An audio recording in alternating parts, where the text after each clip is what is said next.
then it took off like fire. I mean, everyone would just be like, wow, like you believe in it that much? And I'm like, absolutely.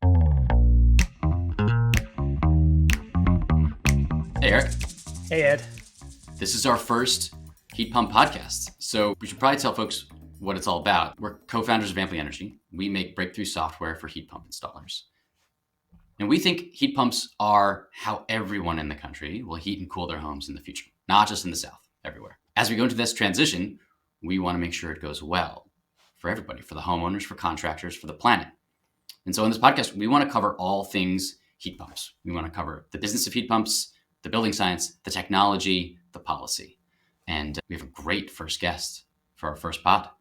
Yeah, so I'm Eric Fitz. And as Ed mentioned, this is our first podcast on the Heat Pump Pod here. And we are so excited to have Matt Scott, one of the owners of Dave's World. They are one of the largest and most successful and earliest installers of cold weather heat pumps in the country. They've got well over 100 employees, 5 locations across the state, and practically 100 trucks on the road. They are the largest installer in Maine, and Maine has more cold weather heat pumps installed per capita than anywhere else in the country. He starts out by telling us the story of how he and Dave's World stumbled upon heat pumps in the first place. It borders on unbelievable. It belongs in a movie. And then he goes on to just tell the entrepreneurial journey of Dave's World, how he and his partners, Dan and Bob, broke through whatever growth plateau they were hitting to just beyond a 15-year incredible growth run. It's totally remarkable. A lot of tactical, practical, tangible advice in there for folks who are building heat pump businesses. Yeah, so we really hope that you enjoy the pod. We want to hear from you. Please let us know what you think on your favorite social channels or send us an email. You can reach us at hello@amply.energy. On to the conversation. Okay, Matt Scott, welcome to the first Heat Pump podcast. We can't imagine a better guest than you. A lot of people in the heat pump space know Dave's World, but for folks who don't, would you just give us a couple of stats to paint a picture of the size, the scale of Dave's World? It started off with one employee, myself, that was selling, installing, and servicing them. Today, we have over 100. I don't know the exact number, but there's over 100 people that are now employed throughout the state. Wow. We're sitting here in Augusta. I'm sitting here in Augusta. That was just opened in November. And then we have 2 more stores to follow that. We'll have a total of 7 stores throughout the state, trying to really cover the entire state and be efficient as far as traveling. There's about 85 vans on the road, fully wrapped vans. So it's hard to miss them. Wow, Matt, that's amazing. 100 employees. You got 85 vans, 5 locations, and you're soon going to have 7. That is a big business. It's going to continue to grow. Still have a lot of left in the tank. And it's just this work, creating jobs and believing in something that is so good is the fuel for Dave's World, right? It's job creation and getting better paid jobs in Maine. Those are hard to come by. Maine is a tough state to stick around. A lot of the youth go to school here, then they leave. So we're trying to really focus on the trades and help bring that back into our culture, right? That's awesome. We'd love to go back to the origin when it was just you, because it's Sure. one of the coolest stories I've heard. Would you tell us of how Dave's World got into heat pumps in the first place? Absolutely. I think what happened is that we took HVAC to retail and originally Dave's World it's called Dave's World because Dave used to own, back in 1980, the year I was born, he bought Jellerson's TV and appliance and turned it into Dave's World. And his idea was to keep people in town spending their money locally and keep that money in the small Dover pool rather than traveling to, say, Bangor. So when I was 14, I got hired at a small appliance store called Grant's Appliance. Barry Grant, he was my mentor and boss, first job, 14, and taught me how to basically work on appliances. And at 16, I was in his vehicle doing house calls. But during that time, he was buying all of Dave's World's used appliances and refurbishing them for landlords and people that can't afford new appliances, and found a niche market. So we would go to Dave's World, buy their used stuff, bring it back. I would service it and get it back up and running and refurbish and then sell it. And that's how that relationship started with myself and Dave's World. Dave's children was running Dave's World alongside his wife. But Bob Jankunas, the CEO of Dave's World now, him and I became really good friends, and he introduced me to downhill mountain biking. So him and I spent a lot of time in a vehicle. We were traveling to New Hampshire, Vermont, heavy cross country, but that put Bob and I in a car. We'd 4.5 hours out, go biking all day, and then 4.5 hours back, get home at midnight, 1 o'clock in the morning, and go to work. And that whole time we were just dreaming of how far could we take a business that is in such a small town. And we were dreamers that, if you think it can happen, right? So we wanted to prove that is a law of attraction is a thing. So we spent a lot of time thinking about it. And then one time we were coming back from, I think, Vermont, and he was like, geez, I really wish you'd just join our team, merge Scott's Appliance with Dave's World, and we'll have a whole division for service. And I said, geez, I bought this company when I was 18. As soon as I turned 18 and I graduated high school, I bought Grant's Appliance and turned it into Scott's Appliance. And I just said, I can't imagine being a business owner and then giving that up to be an employee. It just didn't make sense to me. And it really wasn't in my DNA.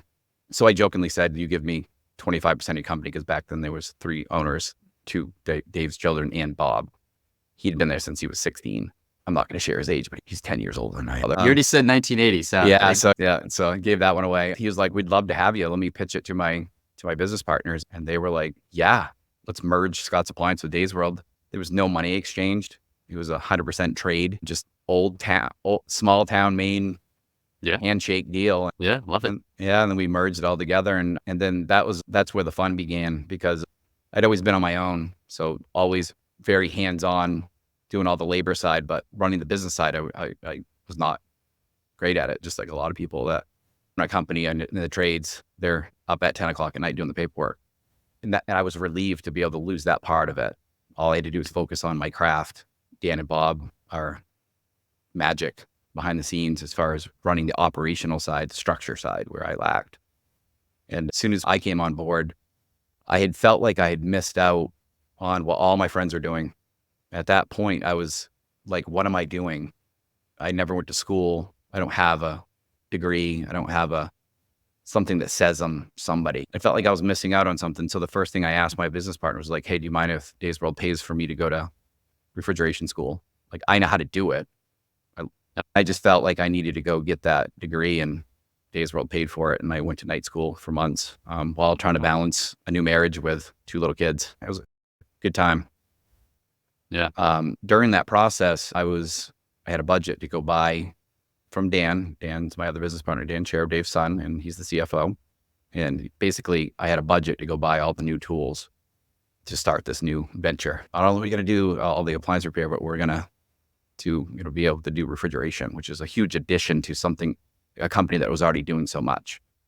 And then while I was purchasing my tools, I looked over, and I was at a local Johnstone Supply, and I looked over and there was a heat pump display. And it just caught me in my eye, and I was like, what is that? Like, I've never seen one of those before. And he's, that's a heat pump. They don't work in Maine. And I'm like, what is it? And he's a device that basically removes heat from one place, puts it in another, either out or in.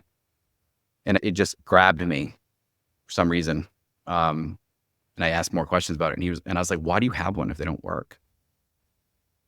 And for some reason, I was like, put it in the van, and it swallowed a lot of that budget. And I was a fresh partner. I was still being a cowboy, like just doing things on my own and forgetting that I had 2 other decision makers, 3 at that time, and a little bit of guilt as I talk about that right now, but it worked out all right. So I guess it's okay. So basically I went home with this product, and I didn't even read the manual, just put this thing in. To me, it was very simple. I grew up with tools in my hands. And so I basically just put that indoor unit in my home, ran all the lines to the outdoor unit, and fired it up. And I just couldn't believe it, how quiet it was. It was like August-ish this time. And the house was cool. And it was a different kind of air conditioning. like you walk into a home with a window rattler, it's either way too cold or it's loud or you're turning it on and off. But this thing was silent. It was super comfortable and it didn't fit in my head. Like, how are they doing this? Yeah. And then I started having a notion of, wait a minute, these do work, but there is a lack of education on them and there's no passion behind it. And there's nobody that, it's almost like a secret that no one knew about in Maine. But back then, these units were only rated, I think, down to, 17 degrees outdoor ambient temperature. So then I went into winter. I still haven't told anyone about this. My wife was like, what is that thing on the wall? Like, why do I have to stare at this? And why are you making these decisions without me? Yeah. Again, shows my age at that time. I was 26 years old, 26 or 27, right around there. And then we went into a winter and I heated the whole downstairs with this thing. Back then, the RLMQ models, they said they would heat, but down to 17. But I ran it the whole winter. What manufacturer was that? Oh, that was a Fujitsu. That was a Fujitsu 30. Yeah. It was 30,000 BTU, which I had no idea how to size back then. So I was just like, big one. And then went into the heating season and it literally, I don't know the percentage. I want to remain very truthful. I don't know what it was, but I saved a lot of oil. I knew that. It was an old home.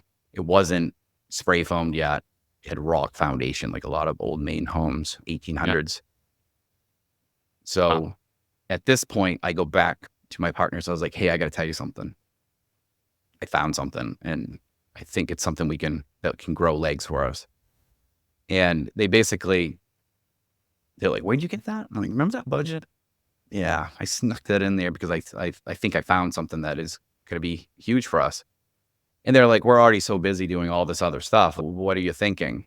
And I'm thinking this is going to be the future. I love them for this, but they basically laughed at it. But they're such good people. And they were like, okay, let's just call this Matt's pet project. And he can work on it as he's running this entire service department, which I had a technician, which would have been Dan's brother. Right. He now is a salesperson selling heat pumps many years later. And then I hired somebody to answer the phone that I used to for service. And I was trying to juggle doing service work on appliances. But while I was there, the salesman came out and I would just like start talking to people about this product that I had found that doesn't work, but does. Yeah. And I picked up, I remember the first client, he was like, my mother, she's 90 and she lives in one part of the house that she's always going up and wanting that house to be 80. And it's driving me nuts. My wife and I are miserable. Will it work in this one room? She had like her own little living room. So we put it in that and cranked it up to 80. And that one zone, that one spot was 80. The rest of the house was livable. And it was the right person because he was so happy about it that he ended up, small town, remember, there's only 4,000 of us ish. So word spread that, hey, this thing that Matt's pitching, it does work. Go ahead. I hate to interrupt a great story, but I want to go back to something which is, I'm going to say it's a 1 in 10,000 people who would go to a supply house, ask about a piece of hardware, hear it doesn't work, and say, give it to me. It's divine intervention. I was going to ask you, what happened there? I don't know. Yeah. It sounds cool right now, right? Because it worked, but it's amazing. It shouldn't have. And it should have been, I like bad, like what kind of risk, like I'm the risk taker at Days World and my business partners are so good at letting me just be me. As soon as it started growing legs a little bit, we ended up putting one in the CEO's house. Of Days World. Yep. And it blew his mind. And I remember him being like, okay, I get it. This is so good. What I'm struggling with is why don't we know about this? Yeah. Back then, Maine wasn't really an air-conditioned state, but I think people just want to be more comfortable. So Bob, my business partner, he's brilliant. And as soon as he saw what I had seen, he knew that he could carry that forward with me, but I couldn't have done it without him. I would have still been one guy in a van with a couple of helpers installing heat pumps. He came to me, was like, okay, this is what you got to do. You've got to go full-time sales on this and install them. We'll get the appliance side covered and try to get one in a week. Focus on, and then we started advertising it. Still felt like selling snake oil. I was going to say, you guys there's a line that like to make a truly successful business, you need a secret. Yeah. You guys had a secret. And a You're story. the only people in Maine who knew heat pumps crush, even in Maine. Even the distributors, they don't work. So I saw the biggest uphill battle, but it was so exciting. How did you, so for those first customers, like how did you sell them this thing that seemed impossible? Like how did you do that? When you have a product that works, that you're not just trying to sell to make money, that you believe in and that you love, that resonates, I think, with people. So basically what I did was I pitched it one day. I was like, look, if you don't like this thing, I'll give you 2 winters and 2 summers. If you don't like it, I'll give you all your money back. I'll put it in writing. Are you serious? That's what I did. And then it took off like fire. Everyone would just be like, wow, like you believe in it that much? And I'm like, absolutely. And I said, and the reason I give you 2, because we might have a mild winter, we might have a cold one, or we might have a summer that isn't super hot or whatever. But I'm going to give you 2 years. It's got a 12 year, back then it was 5 and 7 warranty. I was like, you got a 7-year warranty on the sealed system. You got a 2-year, all your money back guarantee. Why would you not want to check this out? And then it got exciting. And once that happened, I was like, okay, I had heard of one other place in the United States. It was in Oregon called the Heat Pump Store. I cold called the owner and all they did was heat pumps. I wish I could say we were the first in the United States. We were the second. So I just called them up one day. I was like, you don't know me. I'm Matt Scott from Maine. And I found the heat pump like you guys did. And you're like, oh, it's wonderful. They knew all about it. And I said, do you mind if I just fly out there, hang out with you for a day? And they're like, okay. Maine people are really friendly. So they said, sure, come on over. So I threw some skis and bagged together because while I was out there, I was going to ski out west for the first time ever. That was pretty exciting. I flew out there and I just showed up and they were really surprised, one, that I came. And then we just started spitballing ideas and trying to cross-pollinate, and their marketing was working. And I grabbed a lot of that information. I went out on installs with them, checked it out, spent like 3 or 4 days there, had a blast with him. Went out, he had the whole team come together for me. And we all went out to dinner and it was a little nerd fest talking about these secrets. Came back with that knowledge and I was like, Bob, we need to take this to retail and we need to pour some money into it and we need to set budgets and follow them with trying to grow this while operating all of that other business, which we did all the way up until 18. We sold the rest of it in 18. Wow. You ran the appliance store until 18? 2018, yeah. Everything. Wow. Holy cow. It was chaos. I didn't know that. It was chaos trying to build that whole business while trying to run all those other businesses. A lot of people say, Matt, would you do it again? Half the time I say no, because of Too hard. between 26 and I'd say 36, it was countless hours. It wasn't 60 and sometimes 80. It was just up really early, working late at night, put a lot of hardship on my own family. It's always working. But I had that burning desire that is so hard to explain. And a lot of entrepreneurs I'm hoping that are listening to this is, oh yeah, I know what you're talking about. Like when you are in love with something and it's going to work no matter what. And back then 08 hit. I remember doing rock, paper, scissors, who's going to swipe their credit card to pay payroll. It was, Days World was running it was very difficult. We weren't charging enough. I started going to classes. One piece of advice was, I'll never forget this. I was in a class in Vegas, actually. I used to fly out and do all these classes. And one guy was like, go back and double your labor rate. And I'm like, that's crazy. I'll lose half of my customers. He goes, wait a minute. So you're going to lose half your customers, make the same amount of money, and free up all that other time to do whatever else and I'm like, wow. So we did that. Good quick math. Doubled and it didn't really phase anybody. And then as we went merging into more of the heat pump side of it, I pitched heat pumps like that. I'd go in there and say, look, you're probably going to get 3 quotes. I'm going to tell you right now that I'm going to be the most expensive. Like, let me tell you why. I learned that if you told them that, then the trust meter goes all the way up. If they find out on their own that you're just trying to take more of their money, but if you're like, hey, I'm more expensive and this is why, We use these line sets. We do this. It takes us 3 times longer. We do an actual triple evac. We do a vacuum pump that has to get down below 200 microns, which means you can't have a leak. And just explain basically my story. Mac, can you talk about the kind of arc from it was you selling, like you were also helping with installs, to like how you, the kind of growth from you to having an install team? The first thing, Bob, I'm going to keep saying his name over and over again because everyone needs a leader, right? He's my leader. I trust him. He's awesome. He's awesome. And he'd be like, Matt, look, you can't do this yourself. And I didn't want anyone doing the work.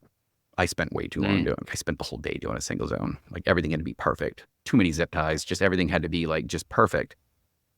So I took my appliance apprentice. He was 17 when I hired him. He's still with us. He's 36 or 37 now.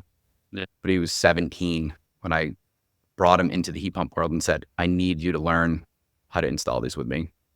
And he basically he almost felt like my kid. He needed a home and he found it with me and I taught him everything. And then now I could go sell something, bring him to the job site and say, all right, get going on this. And I knew every electrician and sub workout. Back then I didn't have my own electricians, which was a nightmare to try to coordinate that. And then as soon as I got him rolling, Bob would come to me and say, okay, we're doing 1 a week now. I want 1 a day. I want 1 install a day. And I'm like, you're nuts. And back then, I'm like scribbling people's names on a calendar on my wall. Bob's the first, we're going to get you Gmail and like a Google Calendar. Yeah. Okay. So you can, and again, I'm all on my own in this. These guys are running the rest of the business. Okay. And just guiding me. And then he was like, if you're going to do that, you need a salesman. He handed me somebody that he knew, Shane McCannell, and he's still here several years later. And he rode around with me. I just said, just absorb. And I still, to this day, go to installs and I'm like, yeah, I would do a little different. And then Shane has his own style of selling, which works because it's unbelievable. He's not one of the highest close ratios because he's just an honest, good salesman. So once I got him on board, then we went into how do we build a cookie cutter? Okay. And so now that we have, the first step was get our own electricians, check that box. Next, get SOPs for everything. This is the standard operating procedure. This is how we're going to do it the exact same way at every single house. That way I'm not stressing out while I'm out trying to sell them. And then getting involved with all the home shows. And I lived and breathed heat pumps. Still do to this day. We knew that none of us went to school for running a business. So we hired a business coach that's still with us. Oh, wow. We hired him in 2007, Hal McClammer from Alabama. He lives in Alabama and he would fly in once a month and basically would make us stop working in the business and made us work on the business. Taught Dan how to be the best CFO with all the budgets and all the spreadsheets and basically keeping track of everything, making a dashboard that we all could look at once a week as the owners and make adjustments with all the data that we had been collecting. And then he basically said, okay, if we want more days worlds, because that was the vision, right? Okay, let's work from the end in mind. When are you going to die? When do you think you're going to die? When do you think you're going to retire? So this is when I want to retire. Okay, how are you going to do that? We want 5 stores. How are we going to do that? We got to go to Southern Maine where the population is. That's what we did. We paid someone to tell us what to do and then learn along with that. Just everything got written down and structured. And that's where Dan and Bob and Hal come in because I barely have any structure DNA in me. I am just out there. But that's what led you to pull a heat pump that wasn't supposed to work in Maine and put it in your house, right? Like, correct. It takes both kinds of skill sets and personalities to make a business thrive. Yeah, totally. And as that partnership, I think partnerships work. I think they're better than a lot of people say. I'm better off on my own running this business. With my business partners, I can trust them with my livelihood. Just 2 people. Like I trust them. What do I do? And they guided me and I listened to them and I worked with them. We decided to never have a fight. We called it appropriately disagreeing, which was taught to us. We spent every single 1 day a week, every Wednesday from 8 in the morning until 5 o'clock at night there. And all we did is we worked on the business. I didn't know that. Yeah. For years. That's we amazing. Still do it. Wednesday was my whole day. Thank God Zoom now. They're, again, my structure, and I follow their guidance. And then we compare. We always talk about Days World being a race car. Bob's the steering wheel. He's the CEO, and Dan's the CFO. So he's definitely the brakes, both brakes. He's got a handbrake, really. That's why they called him the CF no. Yeah, CF no. And I'm the gas pedal. And yeah, so there's so many ideas and so many things that I've always wanted to do, but I trust them. And this is the one that they guided me through and still continue to guide me through. But that passed. When I told you guys earlier that I would never do that again, I half mean it because now it's good. I don't work 80 hours a week. I work a normal. One of our biggest things that we worked on at Days World is work-life balance. I didn't figure that out, and my marriage didn't last because I didn't understand that. I was so business only, and when I wasn't well-rounded. I didn't figure that out. So that's part of Days World's culture now is you have to have a work-life balance. We only want to pay you for 40 hours. And a lot of them are like, but I need that overtime. Okay, let's back engineer that. All right. So if I pay you this and you work 50 hours, you're going to make this. How about we work 40 and you still make that? And you go home and become a better person and a better family member. And then that way, when you come to us, it works both ways, right? You have to have a happy person at work, but you want to send them home happy too. So their lifestyle is good. It's just part of our vision. When the three of us were like, if we write it down and we agree on it and it becomes a principle and we continue to aim at what we have written down and what we want employees, like our mission statement says, we want to focus on two things, our customers and our employees. It says nothing about us. It was one of the first exercises that Hal made us do, actually. It was vision, mission, values. I love that. What's your vision? What's your mission? What's your values? I had the privilege of doing a ride along with one of your salesmen, and we weren't in the car 15 minutes before he told me going to work at Dave's World was literally life-changing. And he painted a trajectory of where he had been, overweight, like depressed, and it changed once he went to Dave's World. I heard that from someone who's been working with you guys for a long time. Had no reason to tell me that other than best compliment. Totally true. Yeah, it's an unbelievable compliment because that is the mission. Yeah. Yeah, and so, Matt, that's what I'm proud of, honestly. That heat pumps is a widget, right? The job creation and the family that we have built here, it's unbelievable. That is what we always wanted to be known for. Just, wow, what a great place to work. Yeah. And Hal said, you got to get the right people and put golden handcuffs on them. And give them the key. I know you preach the gospel of heat pumps, and you've gotten guys who have successful HVAC businesses, and you've gotten them to abandon the other stuff they were working on and just focus on heat pumps. Yeah. So I'm curious, if I was running an HVAC business and you were going to give me advice or tell me why I should just focus on heat pumps, what do you tell people? Well, a lot of people are saying you can't just sell ductless, right? You can't. That's not an HVAC company. I'm like, it'll be whatever I tell it it's going to be. It's mine. So I think that's where you start is like, what do you want to focus on? And like at Days World, one of the things that we did do is that it's very hard to focus on 4 stores. So it's almost like having 4 products at one store. So what we did is we broke them out. Days World Wyndham, its own budgets, its own profit and loss, its own employees, and they don't really communicate with each other. So there's still this very small 16 to 20 people. So what I would advise people to do is drop everything you're doing and just do ductless, right? And it'd be super easy to make more money and be way easier, right? I can say that. But then there's also this demand for the other parts of HVAC. So what I would say to both crowds, people that would just bite it off and just go off on their own with just ductless, go for it. Those that can't, that it's not part of their vision, it's not my vision, it's their vision, and that's okay. But part of that vision should be get laser focused on each one of those things separately and stop combining them. Have a ductless department, have a manager and a sales process that's for that, and then break it apart where you can get very passionate about one side of it, and then you can have this little fun competition. So I think that's what it is.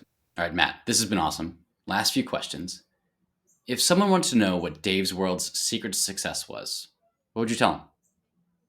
Everything written out and then executed every single day. And we came up with a formula. I was focus, intensity over time, multiplied by awesomeness equals unstoppable momentum. That was our formula. If I was into tattoos, that's what I would have on my body. Because focus, intensity over time, Awesome. multiplied by, we said awesome, but it's passion or burning desire. If you multiply it by that, you get unstoppable momentum. Love it. All right. Final question. Eric and I were talking about this. We think we want to end the pod with one tactical recommendation, a book, a seminar, a training person, like something that had an impact on you that like someone else listening could just pick up and engage with and learn something and help build their business. First book, my daughter and her boyfriend and my other daughter are reading it right now, and I have a test, Napoleon Hill's Think and Grow Rich. It's the most powerful book, I think, out there. Every 18-year-old should be forced to read it because it's all about your mind and how to make things happen. And then two others that stick out is Weldon Long, Upside of Fear and the Power of Consistency. I want to talk about a story. He was 40 years old when he got out of jail, he dumped all his eggs in the HVAC basket, and he got so successful that he is now a motivational speaker that goes across. He's a friend of mine now, but he wrote 2 books while he was in jail. And all he did with his time is realize how bad he screwed up. And he has all this time. And he was like, I'm going to get my master's in business. I'm going to pick a category that everyone needs, heating and cooling. And I'm going to be the rock star of that when I get out. And he did it. Like, my story is, whoa, how'd that happen? That's an anomaly. No, this is true brain power. So yeah, the Upside of Fear and Power of Consistency is a must. Awesome. Then find Weldon on Facebook or Instagram and high five him, and he'll talk back to you. He'll be like, he engages. He's a normal, cool guy. Love it. So if he can do it, that's my point. If he can get out of jail, like it would have been 4 years ago for me. He got out of jail at 40. Yeah. And he built a business just like mine that it was so good that he could sell it, build another one, sell it, and then become a motivational speaker. And now he has 3 Ferraris and a beautiful Colorado home and a beach house in Maui. Amazing. Mine. Wow, that's a heck of a story. Matt Scott, thank you so much for Thanks being for our first having me. podcast guest. I was the first? Yeah. It's cool. Thank you. Super cool. Yeah. Thank you so much for inviting me. Thanks for listening to the Heat Pump Podcast. It is a production of Amply Energy. And just a reminder that the opinions voiced were those of our guests or us, depending on who was talking. If you like what you've heard and haven't subscribed, please subscribe in your favorite podcast platform. We'd love to hear from you, so feel free to reach out. You can reach us once again at hello@amply.energy. No.com, just .energy. Thanks a lot.